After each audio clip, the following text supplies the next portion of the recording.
தோழர் வணக்கம். வணக்கம். வாங்க அருள்நாராயணன் தோழர். வணக்கம். நலமா? நலமா இருக்கேன். நீங்க எப்படி இருக்கீங்க? நல்லா இருக்கேன் தோழர், சிறப்பு செய்திகள் பார்த்தீங்கன்னா, இப்போ தேர்தல் கமிஷன் 65 லட்சம் வாக்காளர்களை நீக்கியிருக்காங்க. அதை பற்றி தகவல் எதுவும் தர முடியாதுன்னு சொல்லிட்டு தேர்தல் கமிஷன் சொல்லுது. அதை பத்தி நீங்க என்ன நினைக்கிறீங்க?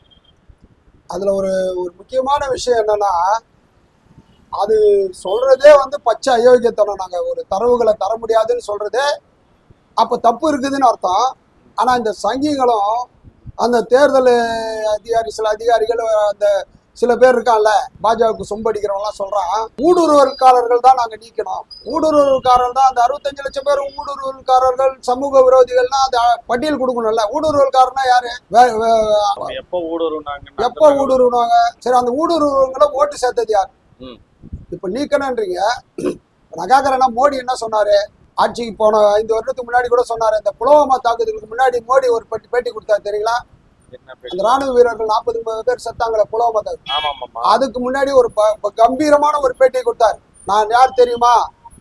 ஒரே ஒரு சக்தி, தேச விரோத சக்திகளோ யாரோ உள்ளே நுழைய முடியாது, இந்திய எல்லையை மீறி யாருமே வர முடியாது. ஏனென்று சொன்னால், நான் லேசர் வால் வைத்திருக்கிறேன். எல்லை முழுவதும் லேசர் வால், அதாவது ஒளிச்சுவர். அந்த ஒளிச்சுவரை மீறி ஒரே ஒரு ஆள் வர முடியாதுன்னு சொன்னாரு. 65 லட்சம் பேர் எப்படி வந்தான்? சரி, 65 லட்சம் பேர் எப்படியோ பூந்து வந்துட்டான் தெரியாம. இல்ல, அவர் சொல்றது நாட்டுக்குள்ள சொல்றாரு. இது நாட்டு எல்லை இல்லைங்க. ஆமா, இது மாநிலத்துக்குள்ளதானே. மாநிலத்துக்குள்ள இருக்கிறவன் எப்படி ஊடுருவல் காரணாவா? அவன் இந்த மாநிலம் அந்த மாநிலம் இந்தியன் தானே அவன். ஊடுருவல்காரன்றவன் யாருங்க?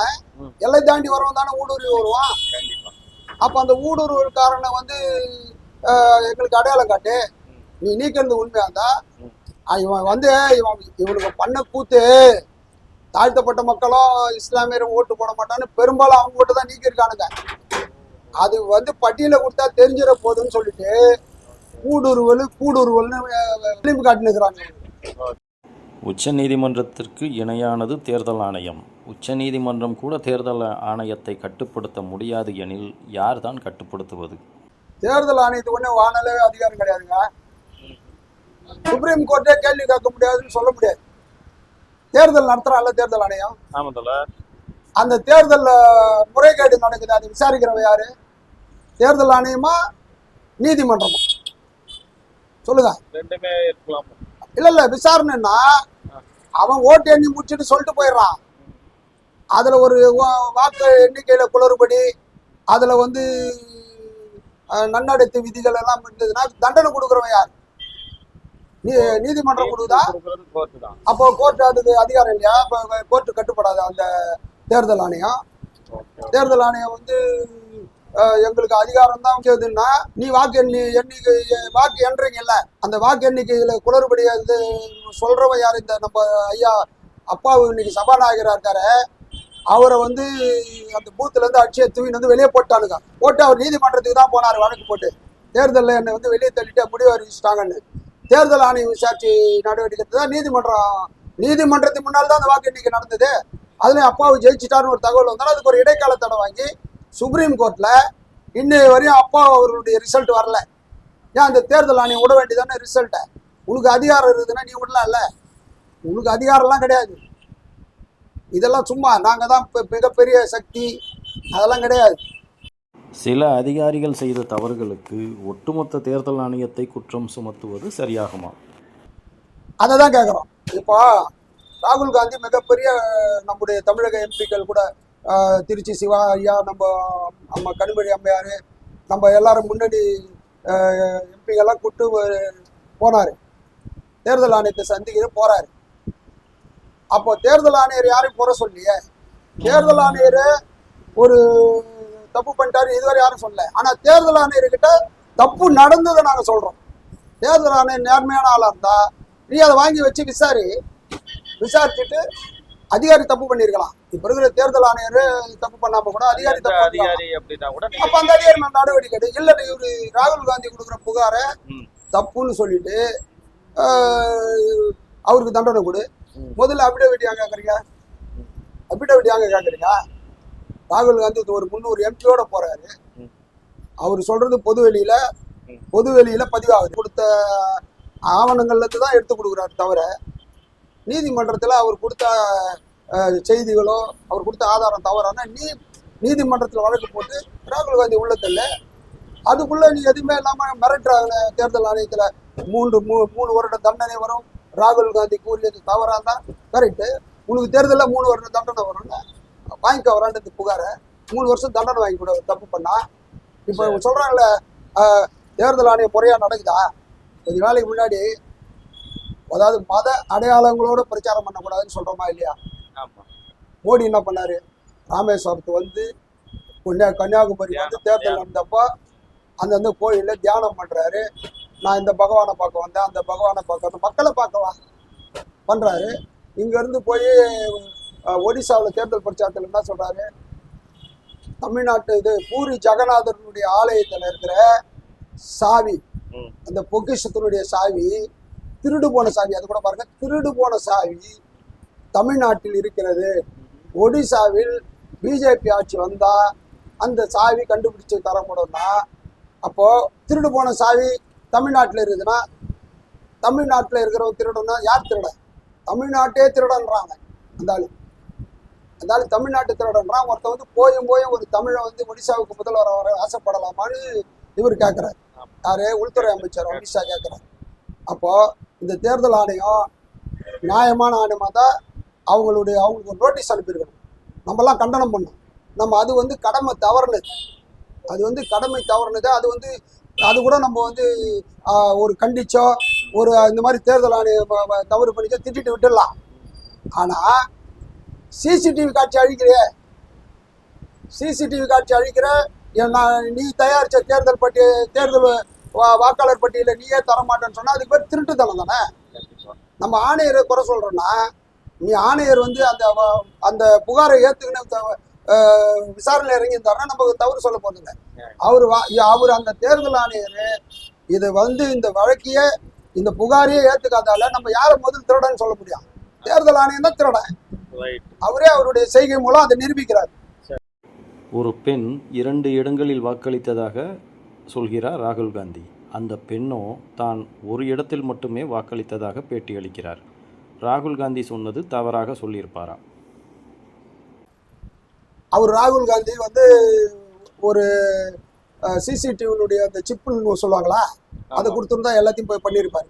அவருக்கு பேப்பர் ஆவணமாக கொடுத்தா டிஜிட்டல் டேட்டா கொடுக்கல. அதனுடைய டிஜிட்டல் டேட்டா கொடுத்தது இவர் இந்த இதெல்லாம் ஆராய்ஞ்சு அவர் ஒரு பல புகார் கொடுத்து பல குற்றத்தை சொல்லியிருக்காரு. ஆனால் இவன் என்ன சொல்றானுங்க, ஒரே ஒரு பெண்மணி கொண்டு வந்து அவர் ஒரு 15 குற்றம் சொல்லியிருக்காருன்னு வச்சுங்க, ஒரு 20 குற்றம் சொல்லியிருக்காருன்னு வச்சுங்க. இந்த ஒரு பெண் 2 இடத்துல ஓட்டு போடல. அந்த பெண் சொல்றாங்க 2 இடத்துல அந்த பெண்ணுக்கு ஓட்டு இருக்கு, ஆனா ஒரு இடத்துல ஓட்டு போட்டா இன்னொரு இடத்துல போடலன்றாங்க. அது உண்மையாவே இருக்கட்டும். இன்னொரு இடத்துல ஓட்டு போட்ட பெண் யார்? அப்ப அதுல தவறு நடந்திருக்குல்லங்க. இப்ப இதை கூட வந்து விட்டுருவோம். சரி பரவாயில்ல, ஒரு தான் நிரூபிச்சானுங்க. இன்னும் ராகுல் காந்தி கண்டுபிடிச்சல் நிறைய குற்றங்கள் இருக்க. ஒரு பீர் கிளப்ல 60-70 ஓட்டு இருக்குன்றான். ஒரு 10க்கு 10 ரூம்ல 80 ஓட்டு இருக்குன்னு ஆதாரத்தோட, அது கூட மோடிக்கு வேண்டப்பட்ட இந்தியா டுடேவே போய் எடுத்துட்டு வந்துட்டான் பேட்டியை. ஒரு இத்தனை ஓட்டு இருக்குப்பா. இதோடைய கூத்து என்ன தெரியுங்களா? அப்பா பேர் இடத்துல ஏபிசிடி போட்டிருக்காங்க, டோர் நம்பர் 0. ஆமா, என்னென்னவோ போட்டிருக்கானுங்க. டோர் நம்பர் 0 ஏபிசிடியா என்னென்னவோ போட்டானுங்க. செல்போன் நம்பர் இல்லை வாக்காளர் அடையாள அட்டையில. சில வாக்காளர் அடையாள அட்டையில போட்டோவே, சில வாக்காளர் அடையாள அட்டையில இல்லை. இப்போ இந்த முறைகேடு தான் சொல்றாரு. ரொம்ப சின்ன போட்டோ. ஆமா, அதாவது இதுல வேடிக்கையான ஒரு செய்தி என்னன்னா, ஒரு 53 வயசுக்காரன் ஒரு வீட்டுல இருக்கான். அவன் பிள்ளைக்கு 72 வயசு. இல்ல ஒத்துக்கிறேன். ஏங்க நீங்க சொல்றது வந்து இது வாக்காளர் பட்டியல சில குளறுபடி வரும், வயசு வித்தியாசம் வரும். ஆணுக்கு பெண் இடத்துல ஆண் வரலாம், இப்படி வரலாம். நான் தவறு சொல்றேன். ஆனா 72 வயசு 53 வயசுக்காரன் 72 வயசுக்காரன் புள்ளன்னு காட்டுற இடத்துல அவனுக்கு 35 புள்ள இருக்குதே. 35 பசங்க. ஆமா, 35 பசங்க அந்த குடும்பத்துல இருக்கிறாங்க. அதுல கடைசி பையனு 28 வயசுன்றான். இது குளறுபடியா முறைகேடா? முறைகேடு. இந்த முறைகேடை தான் வந்து ஆதாரத்தோட சொல்றோம். நீ ஒரு பொம்பளை ஒரு பொம்பளை மட்டும் கூட்டு வந்து நிக்க வச்சுக்கிட்டு அந்த அம்மா பாருங்க ஒரு இடத்துல தான் ஓட்டு போட்டுச்சு, 2 பேரும் கூட்டு வந்து நிறுத்துவாங்களே, செத்தவங்க ஓட்டு பதிவாயிருது, நாங்க இது செத்தவங்க பேரெல்லாம் ஓட்டு பதிவாயிருது அப்படின்னு சொல்லிட்டு எடுத்துட்டு வந்து நிறுத்துறாங்களே, அதுக்கு ஆதாரத்தை கொடுத்துருங்களா? உயிரோடு இருக்கவங்களை செத்துட்டேன்னு எழுதிருக்கேன், 2 பேரும் நாங்க உயிரோடு தான் இருக்கிறோம், இவ்வளவு இருக்குது, அதுக்கு ஆதாரத்தை காட்டுங்க. தேர்தல் ஆணையம் செய்த தவறுகளை மக்கள் புரிந்து கொள்ளும்படி எளிமையாக சொல்ல முடியுமா? ஒன்றும் இல்லைங்க, மக்கள் புரிஞ்சுக்கிறபடி சொல்லணும்னா, ஒரு கிரிக்கெட் மேட்ச் நடக்குது, சரி, ஒரு அவுட் ஆயிடுறான், இல்லை no ball, okay, umpire no பாலை தவறாக கொடுத்துட்றாருன்னு வச்சுங்க, இல்லை அவுட்டே இல்லாத ஒரு அவுட்டு கொடுத்துட்றாரு, அது எதை வச்சு இப்போ சரி பண்ணுறோம்? தேர்ட் அம்பையர் போறாங்க, சிசிடிவி வச்சு, அது யாரு கேமரா, அது இருக்கிறதால தானே பார்க்குறோம், அந்த ஸ்பாட் செக்கிங் பண்றாங்கல்ல.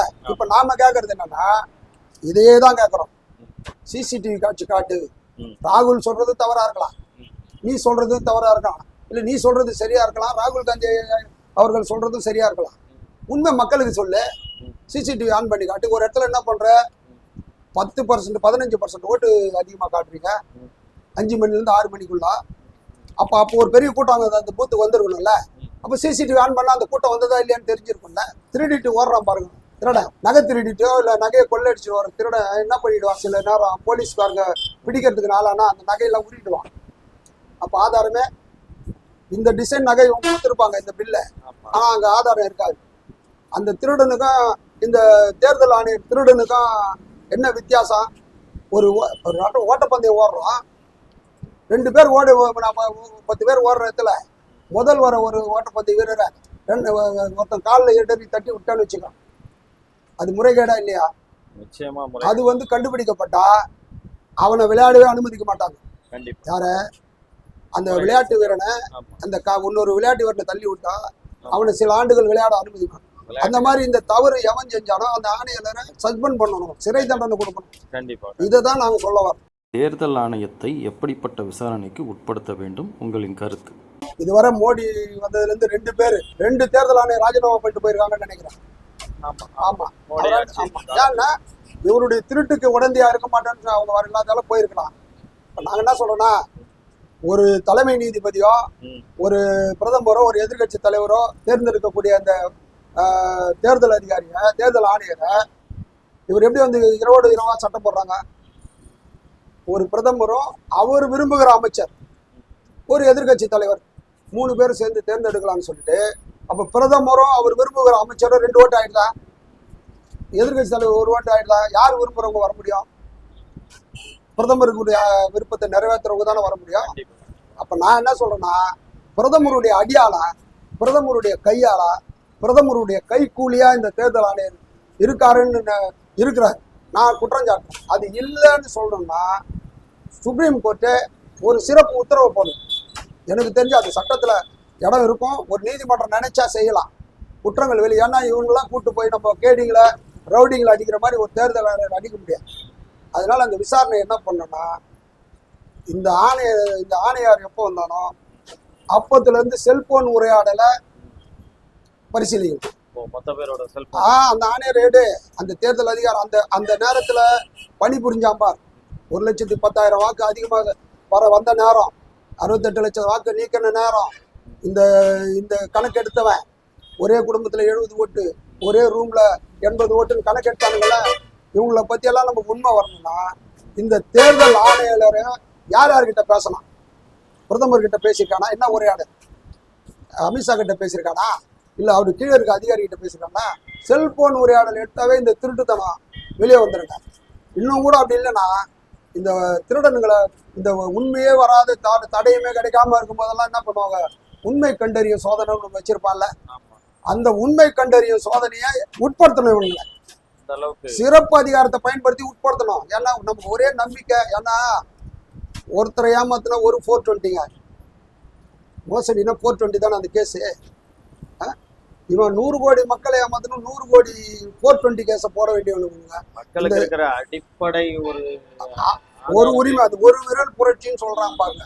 அந்த ஒரு விரல அந்த உரிமையை தட்டி பறிக்கிறவனை நான் என்ன சொல்றேன்னா, இந்த தண்டனை கொடுக்குறாங்க பாருங்க நீதிபதிங்க, வாழ்நாள் முழுவதும் சிறை. இந்த மாதிரி தண்டனை எல்லாம் கொடுத்தாதாங்க அடுத்து வரவன் நேர்மையா பணிபுரிவான். உச்ச நீதிமன்றம், பாராளுமன்றம் இவர்களாலேயே கட்டுப்படுத்த முடியாத தேர்தல் ஆணையத்தை யார் நினைத்தால் கட்டுப்படுத்த முடியும் நினைக்கிறீங்க? சுப்ரீம் கோர்ட்டு கேட்க மாட்டேன்னு சொல்ல முடியாது. அப்படி ஒரு யார் சொன்னா கேட்பான்னா எனக்கு தெரிஞ்ச ஒரு ஆள் இருக்காருங்க. ஒரு மிக சிறந்த ஒரு அதிகாரம் படைச்ச ஒரு மனிதர் இருக்கான். அந்த ஆள் சொன்னான்னா நிச்சயமா இவனுக்கு கேட்டுதான் ஆகணும். ஆமாங்க. ஏன்னா அவன் வந்து நாளைக்கே வந்து நின்று, ஏய் தேர்தல் ஆணையர் இங்க வா, எலெக்ஷன் வந்தா அவரு அந்த இந்திய மக்களுக்கு அவங்க கேட்குற ஆதாரத்தை சிசிடிவியினுடைய பதிவை கொடு அப்படின்னா கொடுத்துதான் ஆகணும். அந்த வாக்காளர் பட்டியலை கொடு அப்படின்னா கொடுத்துதான் ஆகணும். அந்த அளவுக்கு இருக்காங்க. அவர் வந்து நாளைக்கே கூட மோடியை கூப்பிட்டு, ஐயா மோடி நீங்க போய் அந்த வாக்காளர் பட்டி கொடுத்துட்டு வானா கொடுத்துட்டு வருவார். அவரு அவ்வளவு அதிகாரம் படிச்ச ஒருத்தர் இருக்காரு. ஆமாங்க. அவர் யாருன்னா தெரியுமாங்க? மிக சிறந்த அதிகாரம் படிச்ச ட்ரம்ப்புங்க. நாளைக்கே ட்ரம்ப் சொன்னா மோடி கேட்டுதாங்க. ஏங்க போரை நிறுத்தினாரா இல்லையாங்க ட்ரம்ப்? ஏங்க போரை நிறுத்தினாருன்னு அவர் சொன்னாரு. 34 முறை சொன்னாரு. இதே மோடி இன்னி வரையும் அது மறுக்கலன்னா மௌனம் என்னங்க? சம்மந்தத்துக்கு அறிகுறி தானே. ஒரு ட்ரம்ப் ஒரு நாடு இல்லைங்க, 2 நாடையும் பேருக்கு வியாபாரத்தை நிறுத்திடுவேன் அப்படின்னு சொன்ன போரை நிறுத்திட்டானுங்க. சொன்னாரா இல்லையா ட்ரம்ப்? இப்போ மோடி நமக்கு யாருங்க? நமக்கு முதன்மையானவர் யாரு? பிரதமர். பிரதமருக்கு முதன்மையானவர் அவருங்க.